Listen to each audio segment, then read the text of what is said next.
Assalamualaikum dan selamat sejahtera. Nama saya Muhammad Abdul Rahmin bin Ahmad Sufi, nombor matrik A169360 daripada Fakulti Sains Sosial dan Kemanusiaan.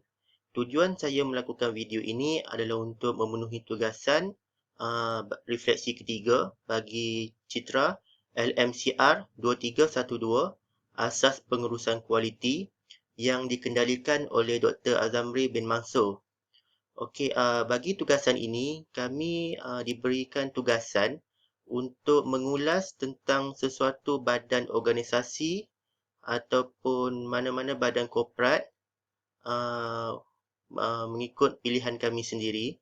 Jadi, saya telah memilih organisasi ataupun badan kementerian dalam negeri sebagai untuk memenuhi tugasan saya. Okey, untuk Kementerian Dalam Negeri, yang pertama kita akan melihat logo Kementerian Dalam Negeri. Okey, ini adalah logo yang terbaru untuk Kementerian Dalam Negeri dan ini adalah logo yang lama. Logo ini diguna pakai bagi menggantikan logo ini buat sekian lamanya. Okey, seterusnya kita akan melihat visi, misi dan objektif Kementerian Dalam Negeri. Okey, bagi visi Kementerian Dalam Negeri adalah untuk menjadi peneraju dalam bidang pengurusan pendaftaran negara dan pendaftaran pertubuhan bagi memenuhi matlamat Kementerian Dalam Negeri. Bagi misinya pula adalah untuk memastikan dan menentukan pelaksanaan pendaftaran negara dan pertubuhan mencapai matlamat Kementerian Dalam Negeri. Okey, bagi objektif Kementerian Dalam Negeri pula terdapat dua, iaitu yang pertama memastikan dasar, undang-undang dan peraturan berhubung pendaftaran negara dan pertubuhan adalah bersesuaian dengan keperluan semasa negara. Yang kedua adalah memastikan penganugerahan kewarganegaraan Malaysia adalah berdasarkan perundangan tanpa menjejaskan keselamatan dan kepentingan nasional. Okey, berdasarkan objektif ini, kita dapat mengetahui bahawa Kementerian Dalam Negeri juga terlibat dalam mengawal keselamatan dalam negara dan juga berkaitan dengan dasar undang-undang dan peraturan mengenai pendaftaran dan pertubuhan negara pertubuhan pendaftaran negara yang terdapat dalam Malaysia. Okey, seterusnya kita akan melihat kepada piagam pelanggan Kementerian Dalam Negeri.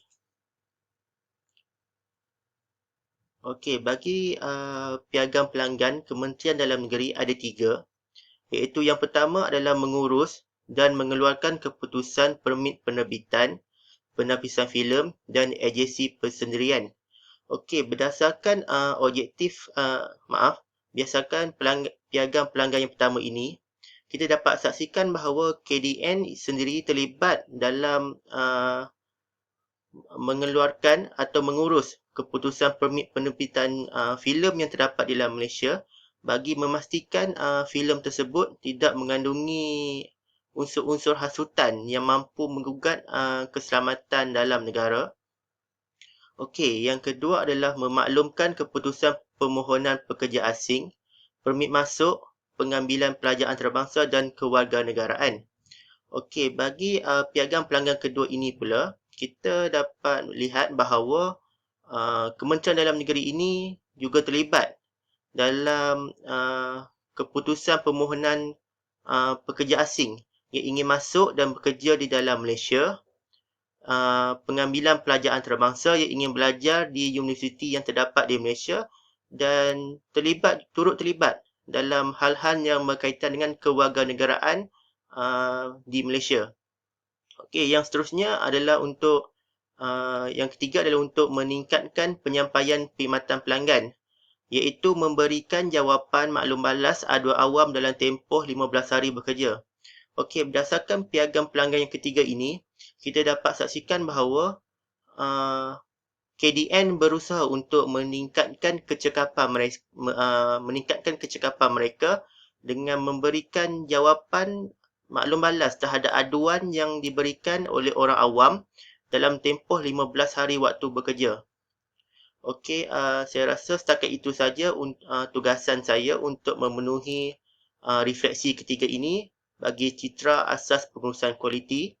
Jadi, Assalamualaikum dan selamat petang.